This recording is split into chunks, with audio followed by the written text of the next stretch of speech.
갑시다. 갑시다.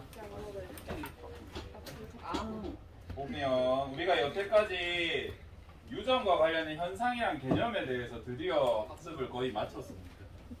단어는 여러분이 익숙해지셨을 것 같고 이제 이러한 개념을 가지고 실제로 어떤 유전병이 일어나는지를 여러분이 분석할 줄 알아야 해요. 그래서 사람의 유전병과 관련해서 돌연변이에 대해서 먼저 학습할 겁니다. 143쪽 오른쪽 밑에 비분리 관련된 거 있거든요. 요거는 다음 시간에 할게. 여기가 하이라이트거든요. 저희가 제일 어려워서 시험엔 제가 냈는지 안 냈는지 기억이 안 나요. 냈나? 다음 주에 시간 남을 때 제가 확실히 인지해와서 뭐 나올지 대충 말씀드릴게요. 어렵다 이거는. 어렵더라고. 맨날 어렵다. 그래.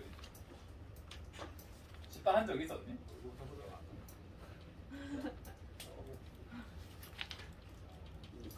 너희 수준을 그전에 몰라서 어렵다 했고 이번에 수준을 파악했었어도 어려워. 그래서 하나 알려드릴게요. 3.4점짜리 밑으로는 인간계에서 풀만해. 그래서 여러분 순서대로 풀지 마시고 3.4점 밑에 거부터 먼저 푸세요. 알겠죠? 선생님이 이제 시험 문제 배열하는 방식이 있어. 그래서 교육청에서 이제 지적한 부분대로 그렇게 내는데 그러다 보면 앞에 배점 높거나 어려운 게 중간중간에 섞이거든요. 근데 순서대로 푸는 친구들이 거기에 막혀서 시간을 날려가지고 다 못 쓰는 경우가 있다더라고. 그래서 쉬운 것부터 찾아 푸시고 한 3.5 초과되는 문제들이 있어. 이런 거는 조금 생각해야 돼. 생각해야 되고 4점 넘는 애들은 어떤 사람한테 쉽고 어떤 사람한테 어렵겠죠. 어쨌든 3.4 밑으로는 다 쉬울 거야 아마. 그래서 그런 것부터 먼저 해결하시고 문제를 푸시는 게 좋을 것 같습니다. 알겠죠? 점수 낮은 것부터 먼저 풀어라. 괜히 순서대로 풀다가 망한다. 이번에 시간이 부족할 것 같아. 그러니까 여러분들이 훈련이 잘 돼 있으면 당연히 빨리 풀겠죠. 근데 이제 이런 거 나오면 오래 걸리잖아요.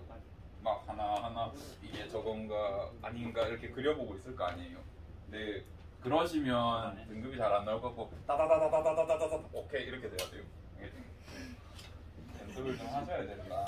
그래서 오늘 하고 다음 시간까지 이제 최종 진도 나가고 선생님이 시험 문제 관련된 거 문제 푸는 방법 이런 거 안 한 거 많거든요. 그거 같이 하면 미리 시험 문제 나올 텍스트들을 볼 거예요. 쌤이 걱정한 이유가 여러분이 어렵겠다 느끼는 게 뭐냐면 이것도 봐봐 한 문제인데 조건이 이만해. 이거 다 읽어서 이제 아 문제가 이런 뜻이구나 이해할 수 있단 말이에요. 예를 들어서 우리 교과서 145 이런 거 있잖아요. 얘는 심지어 쉬운 거잖아. 쉬운 건데 이제 이렇게 주고 얘는 뭐고 설명하는데 글이 너무 길어. 선생님 딴엔 힌트를 준다고 여기 정보를 엄청 적어놨거든요. 근데 여러분들 입장에서는 문제가 너무 이만하니까 이게 무슨 말이지 하면서 걱정을 할 것 같아. 그래서 시험 치기 전에 선생님이 적어놓을 문구들에 대해 해석을 미리 다 수업 때 해줄 겁니다. 그래서 그거 잘 들으시고 시험에서는 아 이게 이 뜻이었지 하면서 이렇게 풀어가셔야지. 거기서 해석하고 앉아있으면 제 생각에 두 문제도 못 풀 수도 있어. 어려운 거 탁 한 게 그거 딱 보면 이거 하나 푸는데 40분 걸릴 수도 있다고. 아무것도 모르고 보면. 그래서 미리 훈련이 돼 있어야 돼. 시간 줄이는 거하고 선생님이 연습 시켜줄 테니까 남는 시간에 그거 가르쳐야 하고. 그러니까 미리 좀 숙달이 돼서 들어가야 돼. 그냥 이론만 해가지고 이렇게 오면 안 돼요. 선생님 진도를 늦게 나간 것도 다 그런 거 하나하나 숙달한 거거든요. 그래서 우리 앞에 필기노트 줬던 부분도 사실 여러분이 그냥 교과서로 하면 2시간이면 끝나는 내용인데 2~3시간이면 끝나는 내용인데 선생님 필기노트 하면서 문제에서 필요한 보기 같은 것도 다 이렇게 같이 봤잖아요. 그래서 그런 연습을 조금 할 겁니다. 미리 경험하고 오셔야 문제가 풀어지기 때문에. 오늘은 144쪽 갑니다. 144쪽.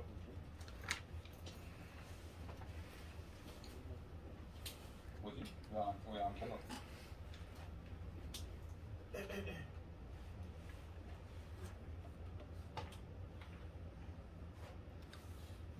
우리 사람의 유전병 파트에서는 먼저 돌연변이에 대해서 배울 거예요. 몸에 문제가 생긴, 병이 생긴 경우 어떤 경우에 이제 문제가 생기는지 보면 먼저 우리 사람의 염색체가 몇 개? 46개잖아. 그지? 숫자 자체가 문제가 생기는 경우가 있어. 45개가 된다든가 47개가 된다든가 그런 문제가 생기겠죠. 유전 정보가 더 많거나 더 적어서 그런 거에 대해 배울 거고 염색체 개수는 맞는데 염색체가 잘려서 날라가 있다든가 또는 막 여러 개가 겹쳐서 이렇게 붙어 있다든가 이런 문제가 생기겠죠.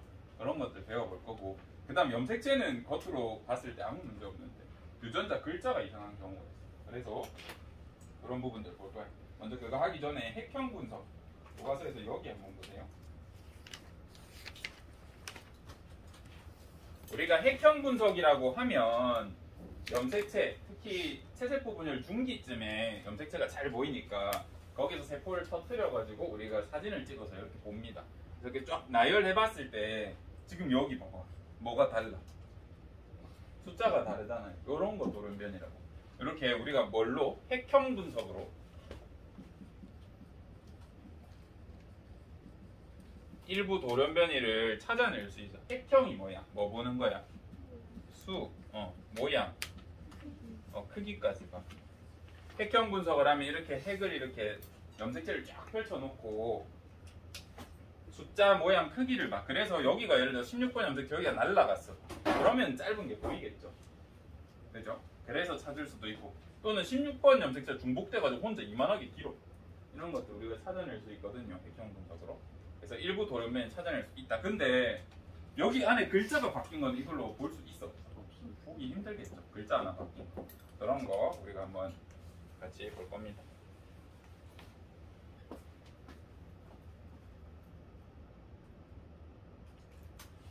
그래서 보시면 염색체 수 이상이랑 염색체 구조 이상 같은 경우에는 핵형 분석으로 돌연변이를 찾을 수 있어. 특히 여기서는 결실이라든지 중복이라든지 몇 가지 못 찾는 것도 있지만 찾을 수 있는 게 많다. 그래서 분석 가능하다. 근데 유전자 돌연변이 같은 경우는 글자라서 우리가 핵형 본다고 알 수는 없어. 분석으로 알 수 없다. 요거 하나 알아두시면 좋을 것 같아요. 돌연변이는 염색체가 이상한 거, 그 다음 염색체 안에 글자가 이상한 거 이렇게 나눌 수 있다. 염색체가 이상한 건 우리가 핵형 분석으로도 찾을 수 있어. 지운다 이거? 왜?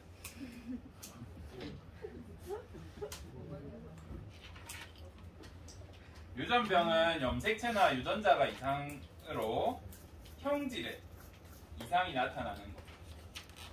형질에 문제가 생기는 거. 만약에 유전병인데도 겉으로 드러나지도 않고 아무 상관없으면 그냥 뭐 정상인이라고 살겠죠. 병이라고 하려면 뭔가 일상생활에 불편함을 느낄 정도의 기능 이상이 생기는 걸 말합니다. 또 돌연변이는 뭐냐면 염색체나 유전자가 손상되거나 변성돼서 부모님에게 없던 게 나한테 나타나는 거예요.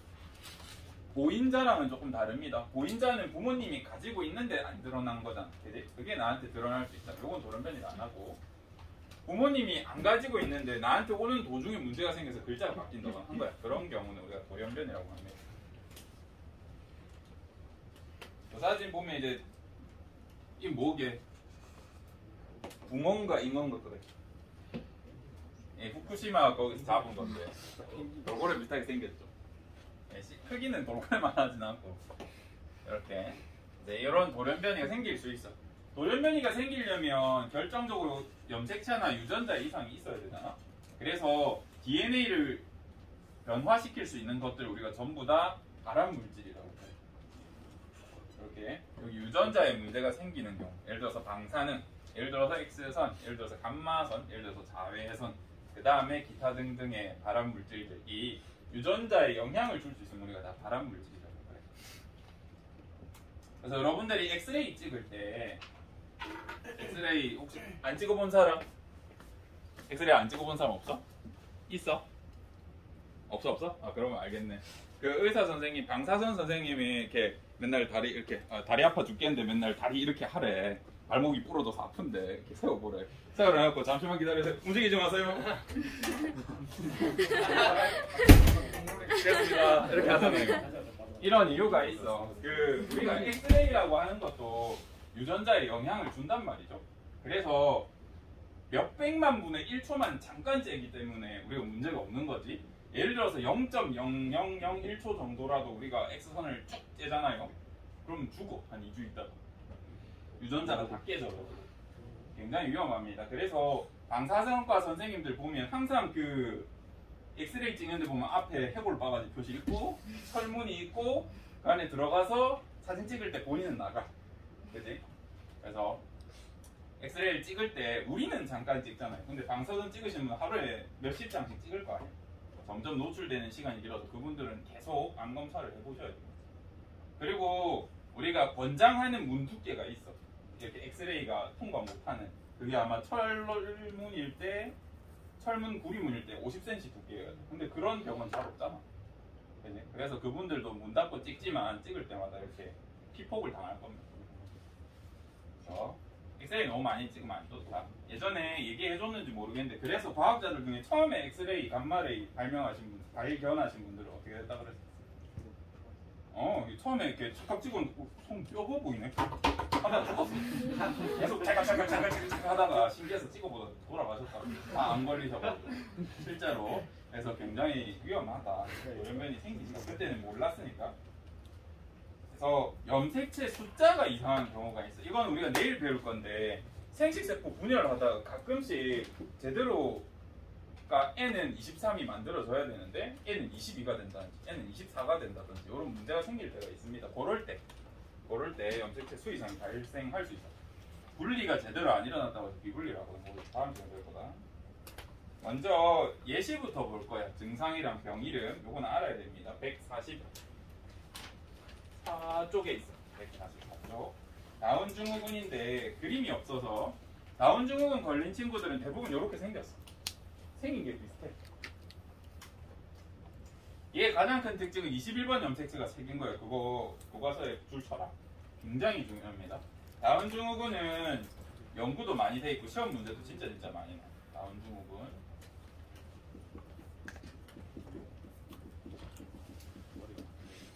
21번이 3개예요. 이거는 꼭 아셔야 합니다. 머리가 작고 정신지체나 심장 기형이 생길 수 있어. 지능이 엄청 높진 않은데 그 다음에 혀가 두껍고 커가지고 발음이 조금 어눌해. 외모도 조금 이런 형태로 생겼기 때문에 이제 초딩들, 중딩들은 많이 놀려. 그래서 성격 형성이 이상하게 되는 경우가 있거든요. 근데 교육을 제대로 받으면 나중에 정상인이랑 다름없이 생활할 수 있습니다. 뭐 가끔 이제 식탐 조절이 안 되거나 이럴 수는 있는데 아무 문제 없고. 그 다음에 이제 이거는 교육학자들 연구 결과인데 학부모님들은 불만이 많아. 예를 들어서 통합학급 운영할 수 있어. 이런 특수학생이랑 일반 학생 같이 섞은 학급을 통합학급이라고 하거든. 근데 통합학급을 하면 부모님들한테 민원자가 엄청 와요.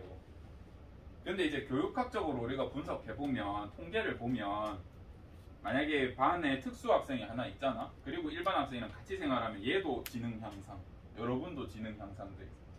인성적으로든 지능적으로든 굉장히 향상된다고 연구가 되어 있거든요.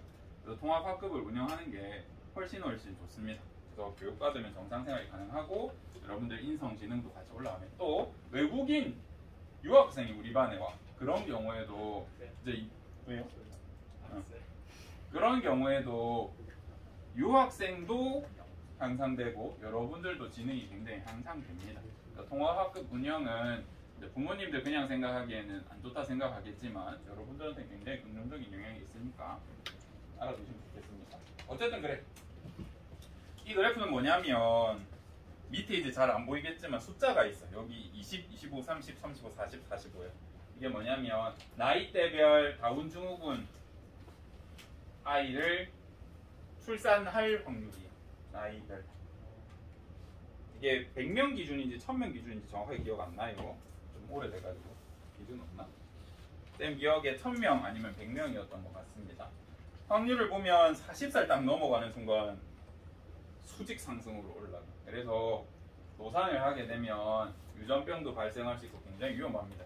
노산이신데 40세 이후에 출산을 하셨는데 건강하게 태어났다. 이건 진짜 축복받을 일이고 확률도 굉장히 낮다. 그리고 우리나라 같은 경우에 몇 살쯤 결혼해요? 30 이상, 35 요 사이에 결혼 제일 많이 하는 것 같거든요. 전 세계에서 제일 늦게 결혼한다더라. 그리고 이것과 더불어서 이래서 그런지 모르겠는데 우리나라 유전병 기형아 출생률이 미친놈처럼 이렇게 올라가고 있어. 말도 안 되게. 너무 늦게 결혼해서 그렇습니다. 그럼 생물학적으로는 언제 아이를 낳는 게 제일 좋을까? 바로 지금이야 얘들아. 생물학적으로는 우리가 나라에서는 맞고 그러지만 물론 서양 기준이다. 동양은 좀 더 성장이 필요하다 그러지만 어쨌든 바로 지금이야. 예를 들어서 여러분이 배란일 이런 거 계산하는지 모르겠는데 우리가 의사 선생님들이 특히 학생들한테 교육할 때는 배란일이 예를 들어서 뭐 오늘 며칠이니? 6월 21일이야. 그러면 이제 24일 그 다음에 18일에는 관계를 조심해야 하고 그 다음에 여기에 이제 플러스 마이너스 3일 정도 예를 들어서 이날 역사가 이루어졌어. 여러분 나이대 정자들은 굉장히 싱싱하고 건강하고 빡세단 말이야. 그래서 이 날짜까지 버텨. 최대 6일도 버텨. 그래서 요날 일이 일어났는데 수정돼서 임신될 수도 있어. 근데 이제 선생님 나이 정도 되잖아. 이제 30살 넘어가는 우리 꺾인 사람들. 이 사람들은 하루도 못 버텨요.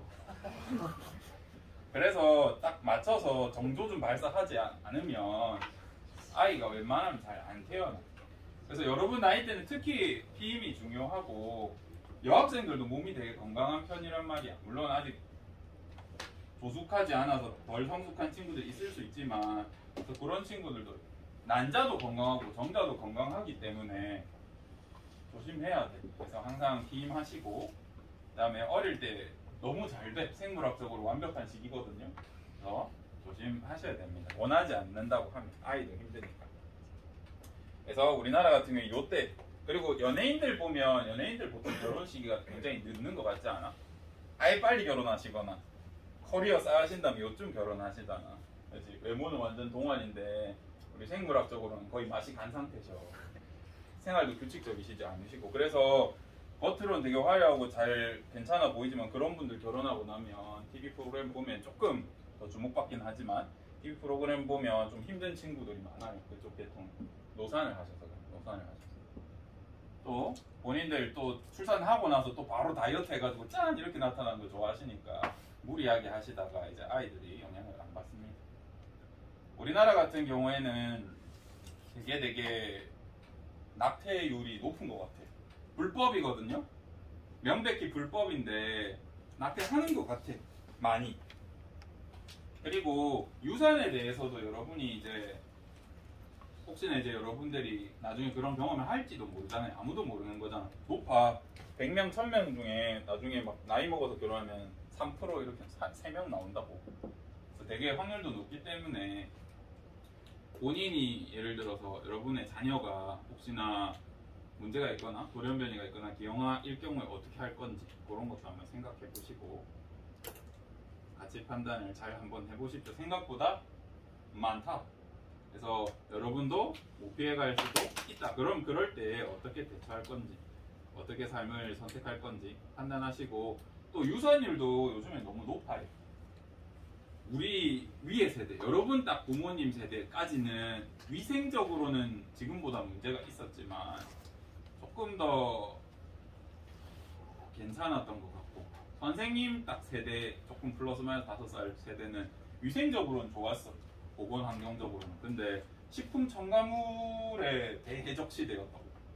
그래서 선생님 세대 사람들은 막 지금은 먹으면 뒤진다 이런 거를 그냥 먹었어. 몰라가지고. 또 학교 천장이 전부 성면이었어. 우리 이제 천장에 슬리퍼 팍 던지면 가루 팍 떨어지면 와! 이거 바람 물질이었어요. 그런 거를 이제 아무것도 모르고 갖고 놀다 보니까 이제 선생님 세대는 문제가 좀 더 많겠죠. 이제 여러분들은 조금 더 벌러졌을 수도 있고 시대가 갈수록 너무 이제 다양한 첨가물을 맞이하다 보니까 지금은 그래프가 요것보다 더 꺾인 것 같아요. 요렇게 가는 것 같아요. 그래서 누구나 생길 수 있고 그러다 보니까 자연 유산이 잘 돼요. 물론 산모가 스트레스를 받아가지고 유산이 되면 그건 정말 안 좋지만 내 몸에서 걸러 21번 염색체가 3개 있어. 그럼 내 몸에서 자가적으로 이 아이는 생존 확률이 낮으니까 유산시키자라고 몸에서 판단해서 하는 경우도 많거든요. 너무 슬퍼할 일도 아니고 자연유산 같은 경우. 근데 너무 스트레스 받아가지고 이렇게 되면 조금 둘 다 산모한테도 안 좋고 둘 다. 그럼 그렇다. 야, 다음 증후군. 그 다음 뭐가 있냐면 에드워드 증후군입니다. 에드워드. 얘 같은 경우에는 18번 염색체가 3개라는 특징이 있어. 에드워드 증후군. 18번 염색체 3개입니다. 심각한 정신지체, 이가 코가 작고 장기가 기형이고 대부분 유아기에 사망해. 그래서 시험에 잘 안 나와. 연구하고 싶은데 과학자들이 아기 때 거의 다 사망하기 때문에 시험 문제로도 잘 나오기 어렵습니다. 자료가 없어서. 얘들 같은 경우는 왜 많이 죽냐면 이 2개 때문에. 숨 쉬는 법을 까먹거나 배고픈 걸 인지를 못해. 그러니까 선생님 그런 거는 대뇌가 아니라 자율신경계 막 간뇌가 컨트롤하는 거 아니야? 간뇌도 지체가 있을 수 있어. 그래서 우리가 뛰면은 산소가 부족하네, 심장이 뛰어야지, 이게 컨트롤이 돼야 되는데 그게 잘 안 돼. 그래서 어릴 때 죽어. 많이 죽습니다. 이렇게 18번 염색체가 3개다. 그 다음에 여태까지 상염색체가 이상한 걸 봤는데 성염색체가 이상한 경우도 있어. 이 사람 봐봐. 성염색체가 3개야. XXY야. 간혹 이런 경우도 있다. XXXY도 있고 XXXXY도 태어날 가능성이 있어. 그러면 요 경우에는 남자일까 여자일까? 다 남자야. 성을 결정하는 건 남성 유전자인 Y가 거의 결정해. 왜냐하면 Y가 X 염색체의 일부 염색 유전자를 억제하거든. 그래서 Y 하나가 있으면 X를 억제하면서 남성형이 돼요. 그래서 외부 생식기를 가져.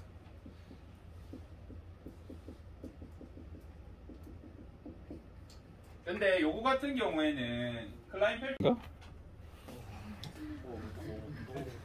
안타깝다 얘들아. 수업 열심히 들어야 된다. 무슨 변수가 생기지 모릅니다. 그래서 이런 특이한 일들이 생깁니다. 그래서 본인도 잘 몰라. 나 뭔가 왜 이렇게 왜소하고 이러지 하다가 갑자기 변하는 경우가 있기 때문에. 근데 겉으로 보기 아무 문제 없고요. 잘 지냅니다.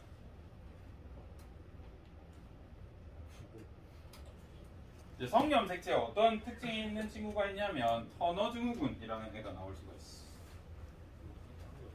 얘는 하나가 없어. X 염색체 하나만 존재하는 경우. 염색체가 45개. 뭔데 왜 이렇게 좋아하는데? X 염색체가 45개고요. 우리 핵상 적을 때 이런 친구들은 하나 없어졌다 해서 EN-1 이렇게. Y 염색체가 없으니까 남자기 여자기. 여자로 발현합니다. 이거 항상. 해가 작고 이제 자궁, 난소 이런 게 제대로 발달 안 해서 불임입니다. 그리고 대부분은 임신 중에 자연유산되고 태어나면 잘 삽니다. 근데 키가 되게 작고 이래서 불편함은 있겠죠.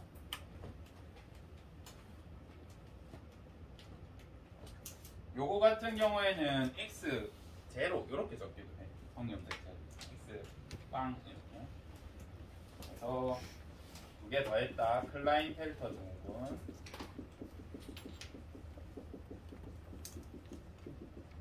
이거 바꿔야겠네. 아까. 그 다음에 터너 증후군.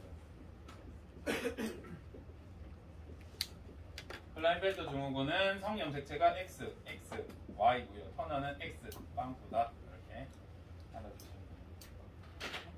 선생님 어릴 때 공부할 때는 이거 말고도 더 많이 배웠었거든. 그래서 헷갈려가지고 터너 증후군은 구멍이 이렇게 나 있으니까 터널이 있다 해서 터널 증후군 이렇게 외웠었는데 여러분 알아서 외워도 개소리니까요. 익숙해지고 이게 왜 이런 뜻을 가지는지 알게 되면 사실 지금은 선생님 자연스럽게 아는 거고 여러분 처음 보는 거니까 사실 외워야 되죠. 왜 이름이 이렇게 붙었는지 이 과정을 모르기 때문에. 그래서 알아두시면 좋습니다. 그래서 요 네 가지 녀석들은 수능 모의고사에도 진짜 많이 나오고 당연히 내신에서도 등장할 가능성이 높겠죠. 그 다음 연구가 많이 된 이 친구는 당연히 시험 문제 잘 나올 겁니다. 얘네는 정상적인 생활 가능하다 그랬잖아. 성인까지 커요. 그래서 연구도 많이 돼 있어. 다운이랑 클라운펠더.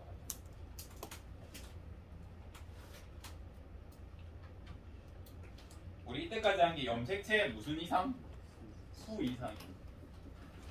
이제 뭐 할 거냐면 구조 이상 볼 거예요. 구조 이상 크게 네 가지가 존재할 수 있겠죠. 염색체 일부가 날아가는 거야. 교과서에서는 145쪽 위쪽에 보면 더 잘 나와 있어요. 여기 문자가 너무 작아서 안 보이지?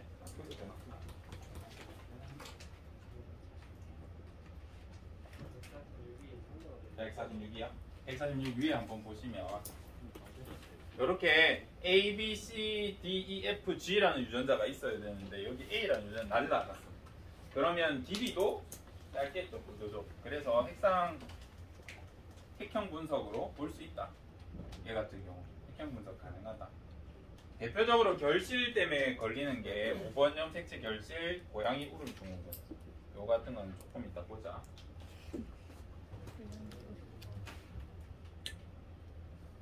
그 다음에 중복이 있어. 중복은 여기 보면 A, B, C, D, F, G 유전자 중에 A, B, C, D, E, D, E, F, G 이렇게 똑같은 유전자가 두 번 반복된 경우가 간혹 존재, 간혹 태어나. 그런 경우에 크기가 다르기 때문에 우리가 알 수 있습니다. 아이고 허리. 알 수 있습니다. 근데 얘를 시험에 내면 여러분들이 뭘 제일 많이 틀렸었냐면 2, 3년 전에 분명히 교과서에도 중복, 나도 중복이라 알려줘. 그런데 시험 답에 뭐라 쓰냐면 반복이라고 써. 반복 아니다. 중복이다 중복. 중복 이거는 약속된 언어라서 틀리시면 안 됩니다. 이것 때문에 그런 것 같아. 설명에서 같은 부분이 반복된다 이런 표현을 써서 그런 것 같아. 중복이다. 걱정이 된다. 그 다음 여귀. A, B, C, D, F, G 있어야 되는데 A, B, C가 아니라 A, B, D, C, D, F 이렇게 뒤집어진 경우. 더 심하게 뒤집어진 경우는 A, B, C, G, F, E, D 뭐 이렇게 뒤집어질 수도 있죠. 이런 것도 여기겠죠. 그렇죠? 뒤집어졌잖아요. 방향이. 그럼 이게 문제가 됩니까? 라고 하면 문제가 될 수 있어. 정확한 예시는 아닌데 이런 느낌이라고 보시면 돼요. 어떤 경우가 있냐면 예를 들어서 뭐가 있네? 글자.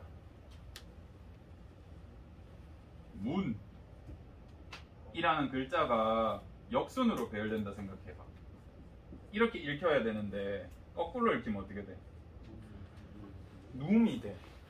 이게 별 의미가 없으면 그나마 괜찮은데 대신 문이 만들어지는데 눔이 만들어진다 그러면 이게 못 만들어지잖아.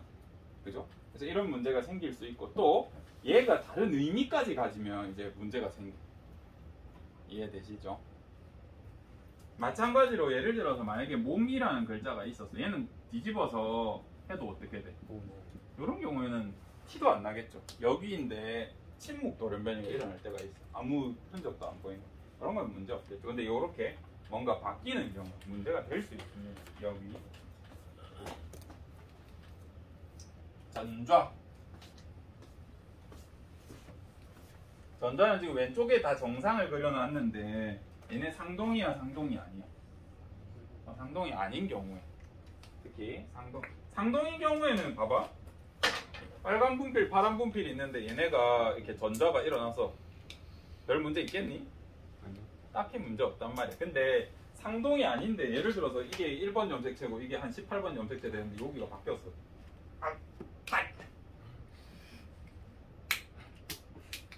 문제가 생기죠. 그렇게 된다고요. 그래서 상동이 아닌 경우에 다른 염색체 번호, 다른 번호 염색체끼리 이렇게 바뀌는 경우에 문제가 될 수 있어. 대표적으로 만성골수성 빈혈증, 혈병 이런 거 한번 보자. 요성증후군은 5번 염색체 결실이 일어나. 결실이니까 핵형 분석 가능해, 안 해? 가능합니다. 길이 짧아서. 얘는 왜 그런지는 잘 몰라.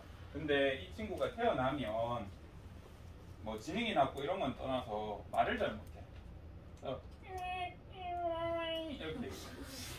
그래서 묘성증후군이라는 별명이 붙었어요. 발음을 잘 못하는데 고양이처럼 소리를 잉잉 하는 소리를 냅니다. 5번 염색체 결실 이런 병을 일으킬 수 있다. 그 다음에 대표적으로 전좌 때문에 일어나는 만성, 이게 전좌다. 전좌의 대표적인 건데 21번, 22번, 9번 염색체가 문제가 생겨서 어떻게 되냐면 여기 밑에랑 여기 밑에가 이렇게 바뀌는 거예요. 그래서 염색체 크기로는 그렇게 차이가 안 나. 그래서 핵형 분석으로 잘 못 찾는데 문제는 뭐냐면 이 유전자들이 문제야. 이 유전자들의 이 ABL이라는 얘가 단백질로 만들어지면 야 반복해라 라는 명령이 돼. 정확하진 않지만 이런 느낌입니다. 그 다음에 원래 있던 BCR이라는 애가 분열 하도록 유도하는 그런 유전자야. 근데 얘네가 전저가 돼서 합쳐져 버리니까 뭐가 돼? 분열을 반복해라 라는 의미가 되면서 이런 명령어가 되면서 암이 생겨. 무한대로 계속 증식해. 이게 어디에 영향을 주냐면 조혈모세포에 영향을 줘. 조혈모세포가 뭐 하는 세포예요? 피 만드는 거잖아. 골수에 있는. 그지? 우리 골수에서 뭐 만들어줘? 이런 적혈구, 백혈구 만들어지는데 골수에서 성수까지 하는 백혈구 B림프구. 가슴샘에서 성수까지 하는 애 T림프구. 그런 애들도 이렇게 다 여기서 만들어지거든요. 얘가 무한 증식해라라는 명령어가 들어가 있기 때문에 얘네가 무한대로 만들어져. 특히 백혈구가 많이 만들어져. 무슨 문제가 있을까? 혈관 용량은 제한이 있어. 근데 얘네 계속 만들어져. 장점 딱 한 개 있어. 면역력이 강하겠지. 단점은 비만세포도 겁나 많고 다 겁나 많네. 뭐 하나 들어오면 난리가 나요. 온몸에서 난리가 나고 혈관에 혈구가 너무 많다 보니까 시간이 지나면 점점 혈관이 다 터져. 오설관부터 혈관이 다 터집니다. 그러다가 시간 지나면 죽겠죠. 빨리 방법을 찾아서 치료하거나 이식해서 교체하거나 그런 문제들이 있어. 얘는 전자 때문에 생긴다. 그 다음에 유전자 이상. 얘는 유전 정보 자체가 바뀌는 거기 때문에 핵형 분석으로는 찾기가 쉽지가 않다. 어떤 경우가 있냐면 난모양 적혈구 빈혈증, 겸상 적혈구 빈혈증. 작년에 들어본 적 있죠? 그 친구 같은 경우가 대표적이에요. 여기 가운데 글자 하나가 바뀌어. 적혈구를 암호화하는 유전자인데 CTT가 뭘로 바뀌냐면 CH로 바뀌어. 한 글자 바뀌거든요. 근데 이제 난리가 납니다. 이렇게 생겨야 될 적혈구가 이렇게 되네. 원리는 알려줄게. 이 글루탐산이라는 녀석은 특징이 뭐냐면 친수성이야. 물 좋아해. 그래서 적혈구는 어차피 혈액에 떠다니는 친구잖아요. 그래서 물에 친수성 성질이 있어야 얘네가 이제 물 쪽으로 이렇게 퍼지려고 하면서 표면적을 늘린단 말이야. 물을 좋아하니까. 근데 재수없게 하필 글자 한 개 바뀌었는데 얘가 소수성이야. 물 싫어해. 그래서 이 아미노산 한 개 때문에 얘가 물 쪽에 들어가면 이렇게 짜그러들어. 물을 싫어해가지고. 또 물을 싫어하니까 지네끼리 뭉치려고 하고 모양이 이렇게 난 모양이니까 혈관에 이렇게 걸려. 여러분들 147쪽에 오른쪽 밑에 그림 보면 혈관에 걸려있는 그림 있죠? 동그란 백혈구는 혈관에 잘 안 걸린단 말이야. 동그라니까 바퀴 생각하세요. 이렇게 잘 통과할 수 있는데 쉽게 쏙쏙 이렇게 빠져나가는데 각이 있으면 엉겨 붙겠죠 이렇게. 그래서 혈압이 높아지고 혈액순환도 잘 안 되고 요거 자체가 부피도 작고 해서 산소 운반 능력도 떨어져. 그래서 안 좋다. 얘 유전병이다. 그 다음에 우리 책에 나와 있는 페닐알라닌, 페닐케톤요증이라는 게 있어. 그 뒷페이지에 나올 겁니다. 하루에 몇 번 떨어뜨려.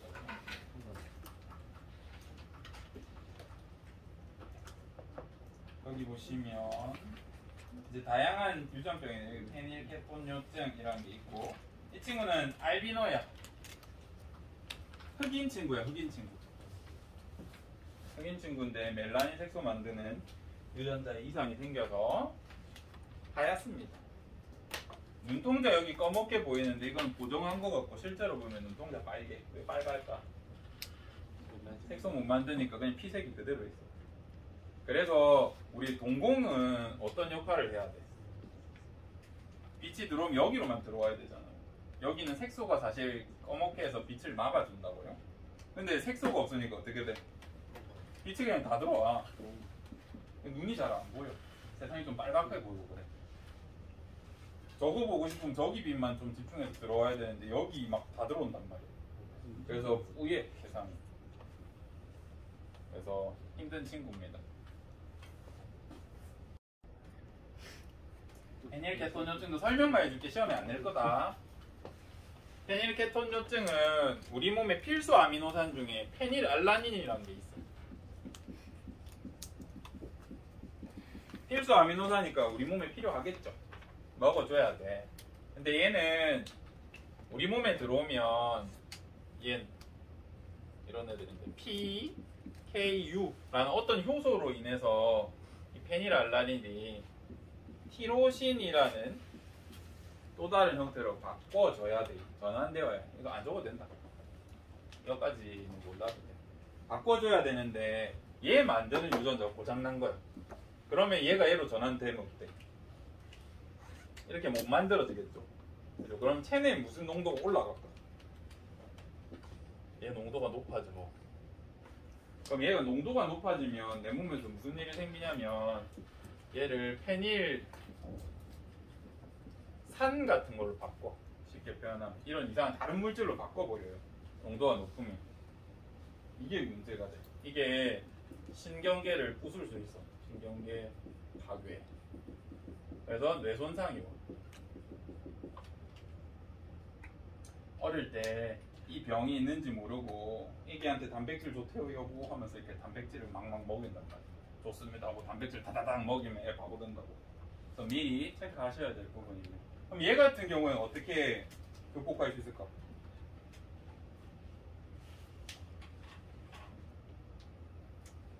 저 페닐 알라닌 시기를 하면 돼요.